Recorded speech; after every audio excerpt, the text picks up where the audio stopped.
আসসালামু আলাইকুম শ্রদ্ধেয় দর্শক, সবাই কেমন আছেন? আশা করি মালিক আল্লাহ তাআলা আপনাদের সবাইকে ভালো রেখেছে। তো আজকে রওনা দিয়েছি রাজশাহীর উদ্দেশ্যে। রাজশাহী শাহ মখদুম এয়ারপোর্টে যাব। তো এটা হচ্ছে ঈশ্বরদী থেকে রাজশাহীর যাওয়ার যে লালপুর এবং বাঘার ভেতর দিয়ে যাওয়ার যে নতুন একটি রাস্তা করা হয়েছে, একদম নতুন সেই রাস্তাটি। তো এই রাস্তাটা অত্যন্ত সুন্দর এবং মনোমুগ্ধকর, এজন্যই যে রাস্তাটি একেবারে গ্রামের ভেতর দিয়ে গেছে এবং লালপুরের যে বড় বড় আমবাগানের মাঝ বরাবর দিয়ে গেছে। তো রাস্তার দুই ধারে ছোট ছোট মাটির ঘর, পাকা বিল্ডিং, ফাঁকা ফাঁকা বাড়ি, মসজিদ, ছোট ছোট বাজার এবং যে আমের বাগানগুলা অত্যন্ত মনোমুগ্ধকর লাগে এবং নতুন রাস্তা তো এতে আরও বেশি সুন্দর লাগে। আর রাস্তাটা একদম ফ্রেশ এবং সমতল, কোনো উঁচা নিচা খুব বেশি একটা ভাঙাচোরা নেই।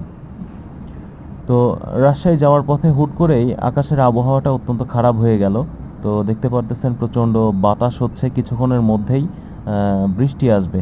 তো ধুলার চোটে এবং বালুর চোটে রাস্তার যে সৌন্দর্যটা, এটা খুব ভালোভাবে হয়তোবা ক্যামেরাতে ধরা পড়েনি বা আপনারা ভালো উপভোগ করতে পারতেছেন না। কিন্তু যদি কখনো সময় পান, অবশ্যই আপনারা ঈশ্বরদী থেকে যে রাজশাহীর রাস্তাটা গেছে, ওদিক দিয়ে আপনারা ভ্রমণ করতে পারবেন।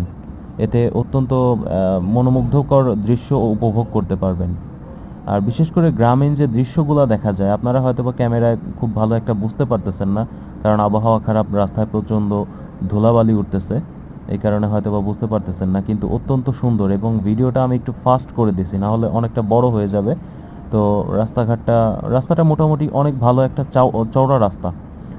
গাড়ি ঘোড়ার চাপও খুব বেশি একটা তখন ছিল না। খুব বেশি দিন পুরনো কথা না, এই বছর খানেক আগের কথা। তো এখন হয়তো বা খুব বেশি একটা পরিবর্তন হয় নাই। তো আপনারা যদি রাজশাহীর উদ্দেশ্যে যান, অবশ্যই আমি সাজেস্ট করব এই রাস্তাটা দিয়ে যাবেন।